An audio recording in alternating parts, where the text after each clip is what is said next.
A few years ago, I was home alone at night. I was watching TV in the living room, when I heard the doorbell ring. Whenever I hear the doorbell ring, especially when I'm home alone, I am cautious to answer it. I walk up to the peephole without turning on the porch light, so they don't know if anyone is actually home or not, and I look through it. It's really dark, but I can see a small figure, more like a black blob, I don't know its definite shape, and had to be around 3 to 4 feet tall, doing like a dancing motion, dipping down, and oscillating its arms outward. Think of a person moving their arms like wings gracefully. It was dark outside, but this figure was more opaque, so I could see this going on. After a few seconds I stopped looking through the peephole, because it was too scary to look at. I regained some courage, and looked back through, and whatever it was gone. To this day I still don't know what that was, and I get freaked out thinking about it. I was about 10 years old, and I had a huge fear of someone being in my house, to the point where I wouldn't go to the basement because it scared me. But I am glad I had that fear, because one day during the summer I was trying to go to sleep and I heard a noise from above me, and I freaked out. I then noticed over the coming days that my room was really hot, and I thought this was strange because we just got new air vents put in. My dad was checking them out, and went to get some sort of tool, when I saw the scariest image possible. There was a skinny man looking at me and my dad, from the vent in my ceiling. I froze and pretended not to notice him, and I went to get my dad, and me and my 10-year-old mind was instantly thinking run with him out of the house, but I have 2 cats, and we're scared to leave them, so I grabbed a paper towel and a pen, and wrote in my chicken scratch handwriting, "There is a man in my vent." But he couldn't read it, and asked what it meant, and that's when we heard a thud, and he looked at it again and must have put it together, because he grabbed me and called the police. When my mom got home she got to see the man being dragged out of the house in cuffs. Even though he was caught and I still had a somewhat happy ending, the image of looking up and seeing his face, and being so petrified I couldn't move or scream still haunts me. This happened to a friend of mine. It's a Sunday. She comes home to her apartment from running errands around 1 p.m.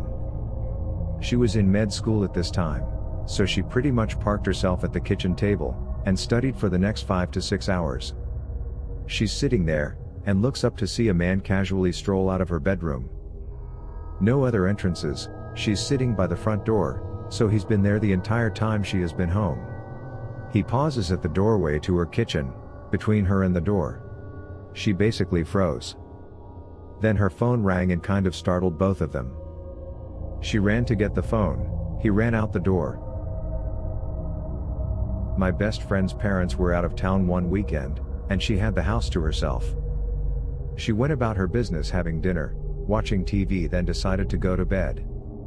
She was lying in her bed with her back to her closet, when she heard the door open.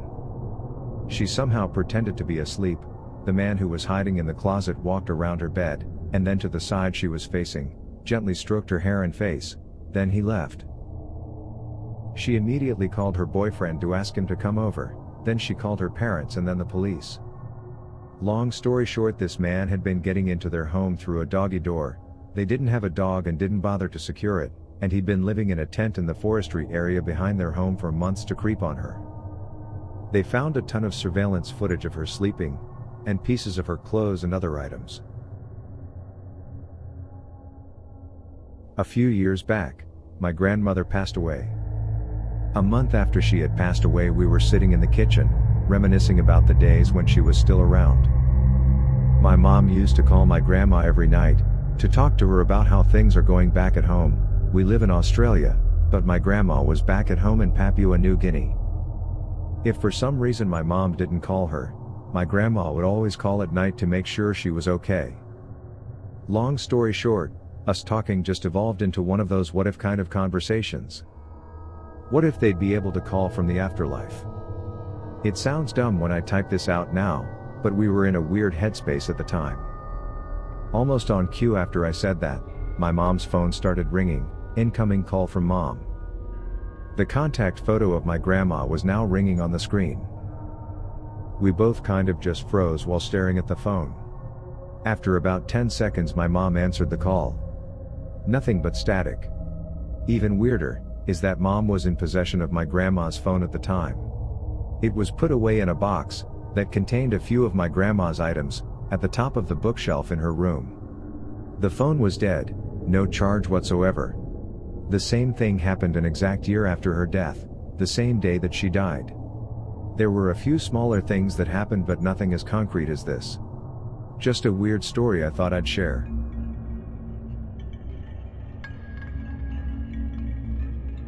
One night when I was 10, I was woken up by my bedroom door opening, followed by someone sitting on my bed, writes a Reddit user, who recalls the childhood brush with a very persistent ghostly apparition. I felt my leg grazed, and the bed sink under a person's weight. It's just Mom, I thought, and I opened my eyes. It was not my mom. I found an eyeless boy, he had black empty sockets, he was about my age, sitting at the foot of my bed. He extended his hand, and in it was a little box.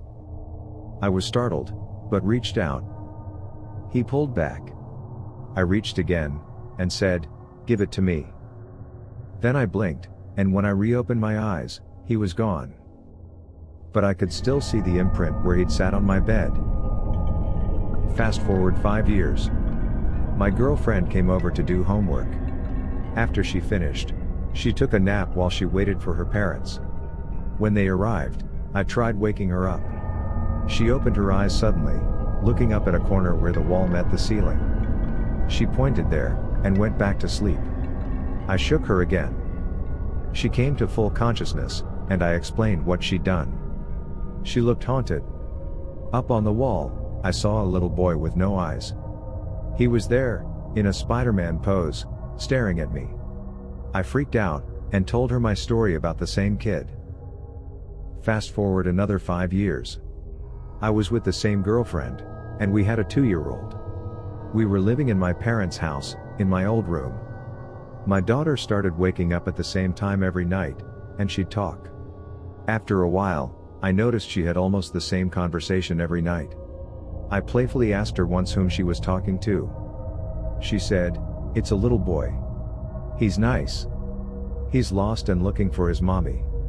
My daughter's nightly conversations continued, until we got our own place later that year.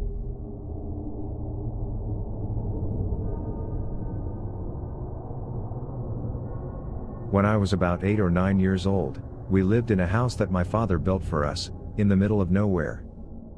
My parents owned a small business, and often brought clients to our remote little homestead, and over the years we met some rather odd people. One such person was a strange man, that gave me the heebie-jeebies as soon as I saw him. He arrived at our home in a black car, with tinted windows, wearing all black with a black hat and dark sunglasses. His demeanor was very strange, and he was very interested in our black Persian cat, named Mercedes. Nevertheless, he left after his consultation with my parents, but later at dinner, everyone admitted that he set them on edge. That night, Mercedes became very ill. A few days later, after the illness, the local vet couldn't diagnose what was wrong with her, that included the cat vomiting up gobs of what appeared to be black tar. Mercedes died. In her final moments, she would swat and hiss at something in the air. I'll never forget the chill I got when she took her last breath. After this, many strange things began happening around our home. We'd find footprints in the snow that started and stopped out of nowhere. Noises in the middle of the night, the wallpaper would be torn halfway off the walls. My mother, who has always been somewhat of a sensitive person, claimed to start seeing demonic creatures around the house, and became rather withdrawn. I had asthma, but it had been a while since my last attack. Soon after all of this began happening, I started having episodes again. I was very sick one night, so I slept on the floor, next to my mother's side of the bed in my parents' bedroom. Under their bed were a bunch of boxes, of family photos, wrapping paper, and other things, that we'd been meaning to store elsewhere. In the middle of the night, I had a particularly bad asthma attack. I heard my mother wake up screaming, and yelled, "Get away from her!" and trying to get to me. Every box from under the bed, and around the room had been stacked between where I lay on the floor, and my mother's side of the bed, preventing her from getting to me. She finally reached me, and gave me my inhaler, and she cried all night. She never told me what she saw that night, but strange things continued to happen for several more months. We had the house blessed, and tried everything we could. Eventually, the activity started to slow. My brother and his family live in the house now, and they hear unexplainable sounds every so often, but nothing like what happened that winter. I grew up to be quite a skeptic, but I still can't explain what happened that year. I just tell myself it was all in our heads. When I was 18 years old, I was living with some family members, and one day I was alone in the morning getting ready for work. My cousin was shouting out that she was leaving. She turned her car on then left. As I saw her drive away through the window, I went downstairs to make breakfast. As soon as I was on the last step, I saw this humanoid figure that burst the door open, then it ran across the kitchen, making eye contact with me. Then it hid behind the counter table. It then started peeking its head up like a child, then hiding from me. I was terrified, so I approached that thing slowly, walking across the kitchen, then saw nothing. I know how evil spirits look like now, because I saw it one more time after that. I never spoke a word about it to anyone. I've never lived in a haunted house, but my mother did as a teen, writes a Reddit user recounting a true event. Other houses on her street had strange things going on too. A few homes away from where she grew up, lived another family. One night, the daughter went to bed with a bad headache. The next day, she was dead. She passed away from an aneurysm. After her funeral, the family went away to get their minds off the tragedy, and the father asked my uncle, my mom's brother, to check on their pets. My mom and dad, who were dating at the time, went with him. My mother had heard there was a grand piano, and she wanted to play it. After entering the house, my uncle and my father headed to the basement to see the animals, and my mother went to the piano on the ground floor. She was playing it when she felt something brush her ankles. She thought a cat must have left the basement and walked past her. She kept playing. And then she felt it again. She looked under the piano and saw nothing. When she started again, she felt hands clasp her legs tightly. She dashed to the basement door, called my uncle and father, and then waited for them. Back outside, my uncle could tell my mom was rattled, and asked what was wrong. She told him what had happened, and he turned white. He told her the daughter who had died used to play a game with her father. When he played the piano, she'd crawl underneath, grab his ankles, and push his feet up and down on the pedals. I was a rookie cop when my brother committed suicide. He was one of my older siblings, but we were very close. He died in another state, and I had a lot of guilt then about not recognizing the signs. His remains were in bad shape by the time he was discovered, so it was a closed coffin service. About a week after he died, I was back at work one night, and my partner and I see a man, pistol whipping a girl. I jump out and the man sees me, and a foot chase was on. I was running after him, gun in hand, and he cuts through a narrow corridor under a building that leads to a courtyard. Right before I reach the courtyard, I hear, "It's okay," in my dead brother's voice. I hit the courtyard and the guy is against the side. He was pointing a gun at my head, and squeezes the trigger twice, but nothing happened. I froze for a second, and then started hitting him in the head with my revolver, to protect myself. I cuffed him, and walk him back to the street, and find my partner. I tell my partner about him squeezing the trigger, but not the voice I heard. We unload the gun. It was a .32 revolver, right there at the scene, and the 2 bullets had strike marks on them. We take the gun to the lab for testing. We tell the tech the story. He puts the 2 bullets with strike marks back in, and shoots into the test tank. Both bullets fired. I have a very vivid memory of waking up terrified in the middle of the night, and running to my parents' room because I saw a ghost when I was a kid. He followed me, and stared at me from the doorway as I crawled into their bed, and hid under the covers. We looked at each other, for a few minutes, and then he left. I was so shaken that I stayed awake the rest of the night, until my parents woke up in the morning. I was an adult when I realized that it was not a ghost. And actually it was someone in our house in the middle of the night. My aunt experienced something strange. She was home alone when she heard someone open the door and walking in the hallway. Since her husband, my uncle, was not supposed to get home until a few hours later, she went downstairs to see if someone was there. She did not see anyone, but outside the door, she saw footsteps in the snow leading to the house, but not away from it. This made her nervous, and on a second glance she saw an unfamiliar pair of shoes in the hallway. She ran up and called the police, and when they came and searched through the house, they found a homeless man hiding in a storage room, holding my uncle's shotgun, but luckily he had not found the ammunition, it was hid in another place. He was arrested, but according to my aunt it is the scariest thing she has ever experienced.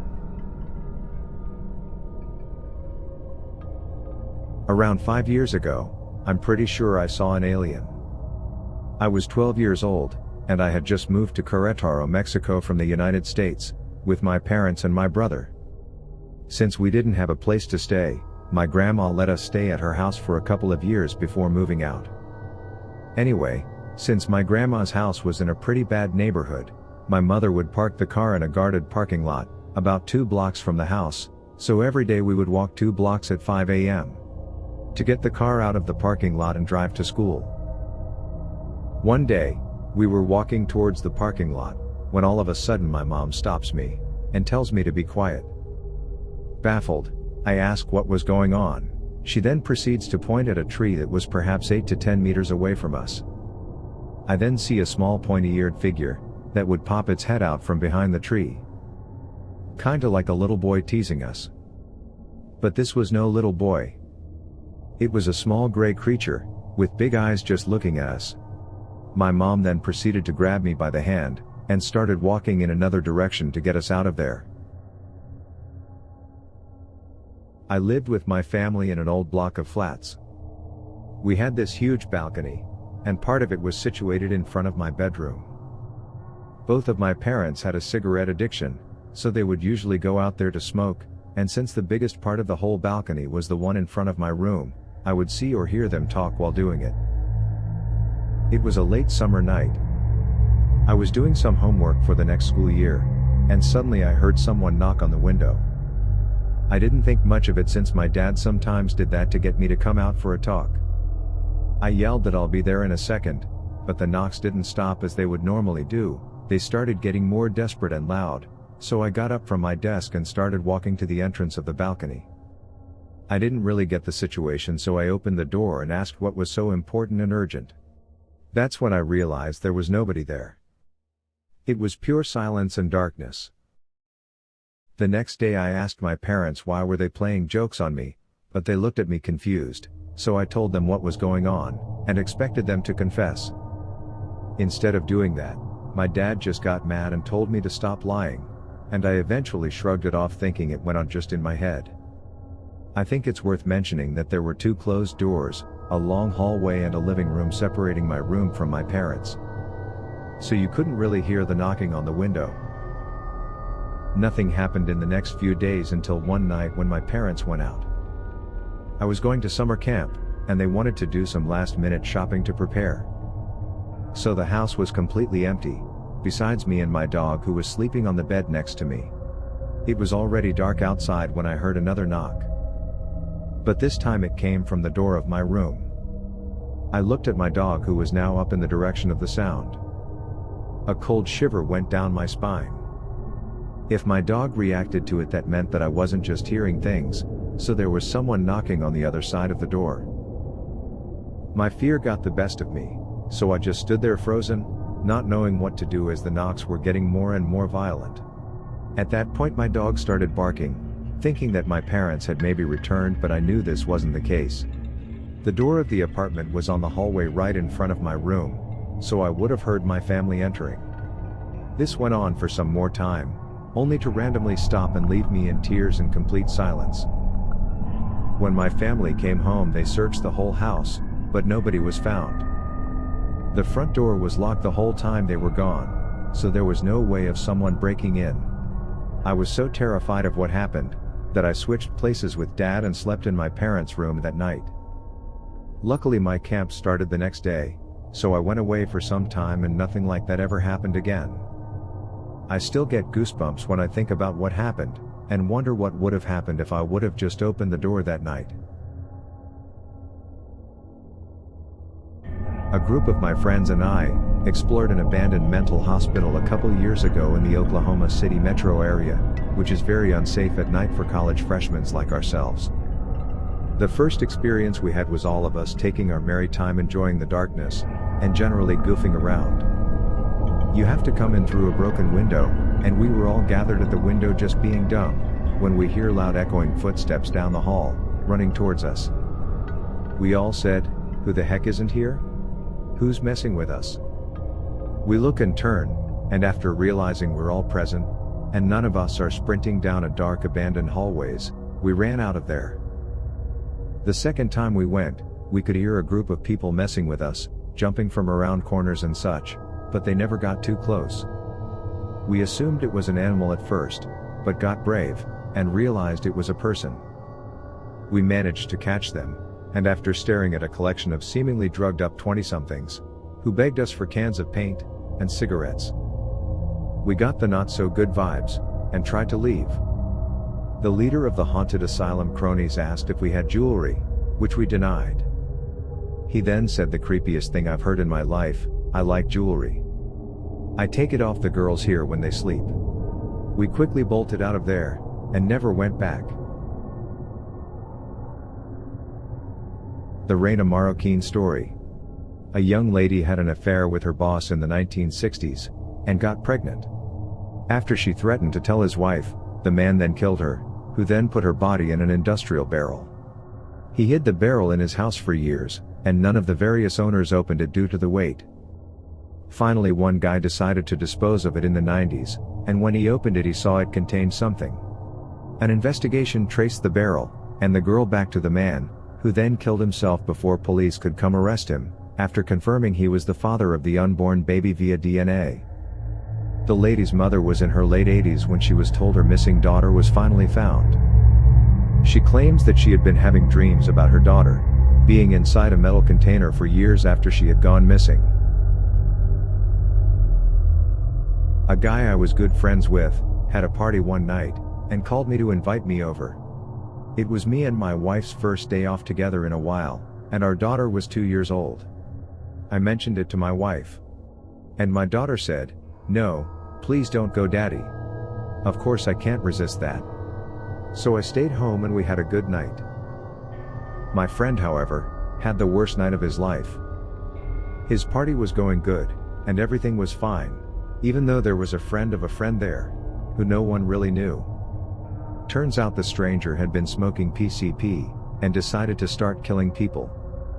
He took a butcher knife, and slashed 3 people's throats.